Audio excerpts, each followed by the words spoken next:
दुर्गा सप्तशती 12वां अध्याय। देवी के चरित्रों के पथ का महात्म्य। देवी बोली, हे देवताओं, जो पुरुष इन स्तोत्रों द्वारा एकाग्रचित होकर मेरी स्तुति करेगा, उसके संपूर्ण कष्टों को निःसंदेह हर लूंगी। मधु केतब के नाश, महिषासुर के वध और शुंभ तथा निशुंभ के वध की जो मनुष्य कथा कहेंगे, मेरे महात्म्य को अष्टमी, चतुर्दशी व नवमी के दिन एकाग्रचित से भक्तिपूर्वक सुनेंगे, उनको कभी कोई पाप न रहेगा, पाप से उत्पन्न हुई विपत्ति भी उनकी न सताएगी, उनके घर में दरिद्रता न होगी और न उनको प्रियजनों का विछोह ही होगा, उनको किसी प्रकार का भय न होगा। इसीलिए प्रत्येक मनुष्य को भक्तिपूर्वक मेरे इस कल्याणकारक महात्म्य को सदा पढ़ना चाहिए। मेरा यह महात्म्य महामारी से उत्पन्न हुए संपूर्ण उपद्रवों को एवं 3 प्रकार के उत्पातों को शांत कर देता है। जिस घर व मंदिर में या जिस स्थान पर मेरा यह स्तोत्र विधि पूर्वक पाठ करता है, उस स्थान का मैं कभी भी त्याग नहीं करती और वहाँ सदा ही मेरा निवास रखता है। बलिदान, पूजा, होम तथा महोत्सवों में मेरा यह चरित्र उच्चारण करना तथा सुनना चाहिए।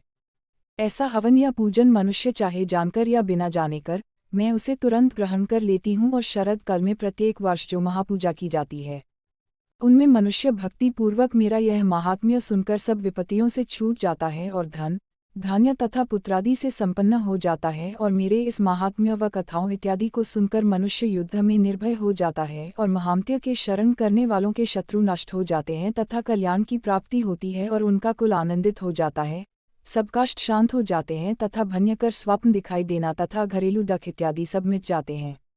बालगृहों में ग्रसित बालकों के लिए यह मेरा महात्म्य परम शांति का देने वाला है। मनुष्यों में फूट पड़ने पर यह भलीभांति मित्रता करवाने वाला है। मेरा यह महात्म्य मनुष्यों को मेरी जैसी सामर्थ्य की प्राप्ति करवाने वाला है।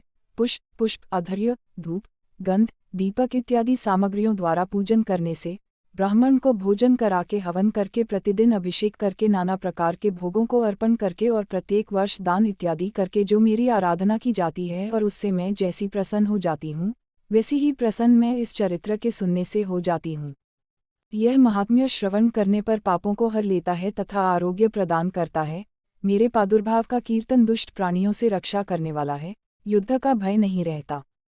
हे देवताओं, तुमने जो स्तुति की है अथवा ब्रह्मजी ने जो मेरी स्तुति की है, वह मनुष्यों की कल्याणमय बुद्धि प्रदान करने वाली है। वन में सूने मार्ग में अथवा दावानल से घिर जाने पर, वन में चोरों से घिरा हुआ या शत्रुओं द्वारा पकड़ा हुआ, जंगल में सिंहों से, व्याघ्रों से या जंगली हाथियों द्वारा पीछा किया हुआ, राजा के क्रोध हो जाने पर मारे जाने के भय से, समुद्र में नाव के डगमगाने पर, भयंकर युद्ध में फंसा होने पर, किसी भी प्रकार की पीड़ित घोर बाधाओं से हुआ मनुष्य मेरे इस चरित्र को स्मरण करने से संकट से मुक्त हो जाता है। मेरे प्रभाव से सिंहचोर या शत्रु इत्यादि दूर भाग जाते हैं और पास नहीं आते।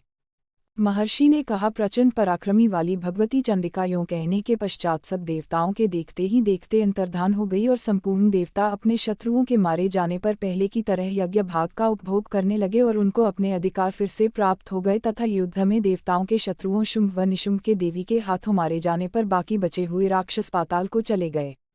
हे राजन, इस प्रकार भगवती अंबिका नित्य होती हुई भी बार बार प्रकट होकर इस जगत का पालन करती है, इसको मोहित करती है, जन्म देती है और प्रार्थना करने पर समृद्धि प्रदान करती है। हे राजन, भगवती ही महाप्रलय के समय महामारी का रूप धारण करती है और वही संपूर्ण ब्राह्मण में व्याप्त है। अरु वही भगवती समय समय पर महाकाली तथा महामारी का रूप बनाती है और स्वयं अजन्मा होती हुई भी सृष्टि के रूप में प्रकट होती है। वह सनातनी देवी प्राणियों पालन करती है और वही मनुष्य के अभ्युदय के समय लक्ष्मी का रूप बनाकर स्थित जाती है तथा अभाव दरिद्रता बनकर विनाश का कारण बन जाती है। पुष्प, धूप और गंध आदि से पूजन करके उसकी स्तुति करने से वह धन एवं पुत्र देती है और धर्म में शुभ बुद्धि प्रदान करती है। 12वां अध्याय समाप्तम।